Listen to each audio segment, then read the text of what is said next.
Britain के प्रधानमंत्री ऋषि सुनक ने अपने देश के लोगों की परवाह ना करते हुए इजराइल और यूक्रेन की परवाह की। इसीलिए ब्रिटेन के लोगों ने ऋषि सुनक को एक अच्छा मजा चखाया है और ये मजा है हार का मजा। हार का मजा। ऋषि सुनक की ब्रिटेन के अंदर एक करारी हार हुई है। ब्रिटेन के अंदर प्रधानमंत्री का चुनाव हुआ और इस चुनाव में ऋषि सुनक को तगड़ी हार का सामना करना पड़ा है। ऋषि सुनक अपने देश के लोगों से ज्यादा इजराइल के लोगों की परवाह करते हैं। इजराइल को भी इन्होंने भर भर के हथियार दिए, मदद भेजी, यूक्रेन को भी बहुत सारा पैसा दिया, जबकि बहुत सारी ऐसी चीजें सामने आई हैं। ब्रिटेन में कई सारे ऐसे सर्वे हुए हैं जिसके मुताबिक तकरीबन 22% परिवार ऐसे हैं जिन्होंने जनवरी से खाना छोड़ने या भूखे रहने या पूरा दिन खाना ना खाने की बात कही है। हम लोगों को यहाँ पर बैठकर ये सारी कंट्री बहुत अमीर नजर आती हैं, लेकिन इनके जैसे नेता जब किसी कंट्री के नेता बन जाते हैं तो फिर बेड़ा गर्क करके रख देते हैं। अमेरिका को भी हम बहुत अच्छा समझते हैं, अमेरिका के अंदर भी बहुत अच्छी खुशहाली दिखती है, लेकिन अगर आप अंदरूनी रिपोर्ट्स जाकर देखेंगे ना तो अमेरिका के अंदर भी बहुत सारे ऐसे लोग हैं जो गरीबी में जी रहे हैं। गरीबी में जी रहे। सर्वे में बताया गया है कि 22% से ज्यादा लोगों ने या तो खाना नहीं खाया है या एक टाइम खाना खाया है जनवरी से लेकर अब तक ब्रिटेन के अंदर। इसके अलावा 4.3 मिलियन ब्रिटिश बच्चे, जो कि पूरे ब्रिटेन के बच्चों का 30% हैं, गरीबी में जी रहे हैं। अपने देश के लोगों को इस हालत में पहुंचाकर ब्रिटेन का प्रधानमंत्री ऋषि सुनक लाल सागर में करोड़ों अरबों रुपए लुटा रहा है इजराइल की खातिर। यमन के ऊपर हमला कर रहा है। बहुत कुछ किया, लेकिन ब्रिटेन की जनता ने हार का मजा चखाया। हार भी कैसी हुई है?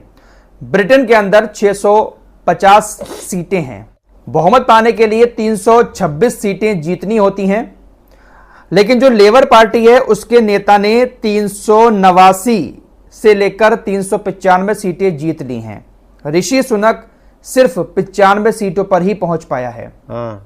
100 का आंकड़ा भी ऋषि सुनक ने पार नहीं किया है। इसके अलावा जो और पार्टियां हैं, एक के खाते में 58 सीटें हैं और एक के खाते में 4 सीटें गई हैं। तो ऋषि सुनक जो प्रधानमंत्री बनकर आया था, चुनाव जीतकर आया था, इस बार जनता ने ऐसा हार का मजा चखाया है कि 100 का आंकड़ा भी पार नहीं कर पाया। लगभग 400 सीटें जो हैं वो लेबर पार्टी के खाते में जाएंगी। अभी भी काउंटिंग जारी है, लेकिन हार एक्सेप्ट कर ली है ऋषि सुनक ने। ये हार कोई छोटी मोटी हार नहीं है, ये बहुत बड़ी हार है। 650 सीटों में से 100 सीट भी ऋषि सुनक नहीं हासिल कर पाया। ये सब क्यों हुआ है? ये सिर्फ और सिर्फ अपने देश के लोगों को नजरअंदाज करने के बाद इजराइल और यूक्रेन जैसे देशों की मदद करने की वजह से हुआ है। काम कुछ नहीं किया ऋषि सुनक ने ब्रिटेन के अंदर, लोगों का ऐसा कहना है। कुछ लोग बड़ा खुशियां मना रहे थे हमारे देश के, और हमारा मीडिया भी, कि भारत का एक लड़का प्रधानमंत्री बना है, बहुत खुश थे। लेकिन इतने मंदिर ब्रिटेन के अंदर कभी भी बंद नहीं हुए जितने मंदिर ऋषि सुनक की सरकार में बंद हुए।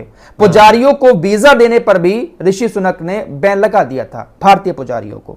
तो क्या किया? किसी के लिए कुछ नहीं किया, अपने देश के लोगों के लिए भी कुछ नहीं किया, भारत के लोगों के लिए भी कुछ नहीं किया तो सिर्फ इजरायली यहूदियों के लिए किया। लाल सागर में इतना जो भारी भरकम अपना असला, बारूद, युद्धपोत ये सब उतारे हैं, ये फ्री में थोड़ी ना उतरते हैं, ना इजराइल उनको पैसा दे रहा है, अपने खर्चे पर, अमेरिका के कहने पर ही तो उतार रहे हैं। सबसे पहले सीज फायर की बात कर लेते हैं। सीज फायर को लेकर एक बार फिर से एक प्रस्ताव आया है और हमास ने एक बार फिर से उस प्रस्ताव पर पॉजिटिव रिएक्शन दिया है। प्रस्ताव को लाने वाले जो बिचौलिए देश हैं, उन्होंने कहा कि फिलिस्तीनी मांगों को पूरा करने वाले किसी भी पहल का हमास समर्थन करता है। हमास नेता अली बराका ने अनादोलू को इस बात को बताया है। फिलिस्तीनियों की जो भी मांगे हैं, उन मांगों को पूरा करने वाला जो भी प्रस्ताव आता है उसको मानने के लिए हमास हमेशा तैयार है। लेकिन बात यही है कि नेतन्याहू नहीं मानता। ईरान के एक अधिकारी ने कहा है कि इजराइल छोटे प्रतिरोध समूहों हमास, हिजबुल्लाह और हौतीस से हार जाएगा। लेबनान के हिजबुल्लाह ने एक बयान में घोषणा की है कि उसने आईडीएफ के 17 ठिकानों पर हमला किया। इजराइल डिफेंस फोर्सेस के जो ठिकाने हैं उस एरिया में 17 ठिकानों पर हमला किया है। इजरायली मीडिया ने इस हफ्ते का आंकड़ा जारी करते हुए कहा है कि लेबनान में हमले लगातार बढ़ रहे हैं। इसी बीच लेबनान के बॉर्डर पर वेस्ट बैंक में और गाजा में कुल मिलाकर इजराइल के 12 सैनिक मारे गए हैं और बहुत सारे सैनिक ऐसे हैं जिनको हॉस्पिटल में एडमिट कराया गया है। हताहतों की संख्या लगातार बढ़ती जा रही है और ये इजराइल के लिए काफी चिंता वाली बात है। इजरायली सेना के अधिकारी का हवाला देते हुए इजराइल के चैनल 14 ने बताया कि सेना लीडरशिप किसी भी कीमत पर हमास के साथ किसी भी समझौते को एक्सेप्ट करने के लिए तैयार है और जो जरूरी है वो युद्ध को रोकना है। आपको कल भी ये बात बता चुका हूं कि सेना के जो अधिकारी हैं वो लगातार इस बात को कह रहे हैं कि इस वक्त हमास के साथ सीजफायर करना बहुत ज्यादा जरूरी है। यही बात इजराइल के चैनल 14 ने भी लिखी है। संयुक्त राज्य अमेरिका के अधिकारियों ने कहा कि हिजबुल्लाह के साथ युद्ध अत्यंत विनाशकारी होगा। अमेरिका को इजराइल और हिजबुल्लाह के बीच युद्ध रोकना होगा। सबको पता है कि युद्ध खतरनाक हो सकता है, इसलिए इसको रोकना ही सही है, लेकिन जिद पर सिर्फ और सिर्फ नेतन्याहू अड़ा हुआ है। हिजबुल्लाह के साथ युद्ध को लेकर इजरायली टीवी चैनल्स पर भी रोजाना डिबेट हो रही है। जैसे हमारे यहाँ पर राजनीतिक एक्सपर्ट बैठते हैं ना एंकरों के साथ, ऐसे ही इजराइल के अंदर भी बैठते हैं। स्कॉट रिटर प्रसिद्ध राजनीतिक विश्लेषक हैं। ये कहते हैं हिजबुल्लाह के साथ युद्ध से इजराइल नष्ट हो जाएगा, क्योंकि ये सिर्फ हिजबुल्लाह के साथ युद्ध नहीं होगा। ज़ायोनीवाद का युग समाप्त हो गया है और एक विचारधारा के रूप में बदनाम हो गया है। दुनिया अब इसे बर्दाश्त नहीं करेगी। राजनीतिक विशेषज्ञ जो हैं वो टीवी पर बैठकर इस तरह की बातें कर रहे हैं। समझ सबको आ रही है, लेकिन नेतन्याहू को समझ नहीं आ रहा है। हिजबुल्लाह की तरफ से एक और घोषणा की गई है। हिजबुल्लाह ने कहा कि हमने अल मर्ज बेस और रबेसेट अल आलम बेस पर बुरकान रॉकेट दागे। एक बयान में यह भी दावा किया गया है कि बेस के अंदर बहुत ज्यादा नुकसान भी हुआ है।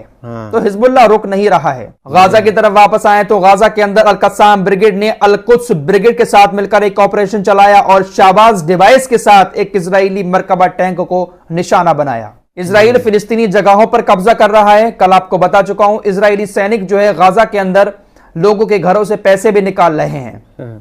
एक इजरायली सैनिक ने गाजा के एक शख्स के घर से पैसे चुराते हुए इस फोटो को सोशल मीडिया पर पोस्ट किया है।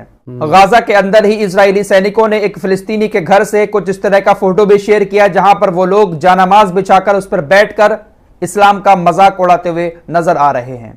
तो ये इजरायली सेना जो है वो गाजा के अंदर इस तरह की हरकतें करते हुए अपने फोटो भी सोशल मीडिया पर शेयर करती है।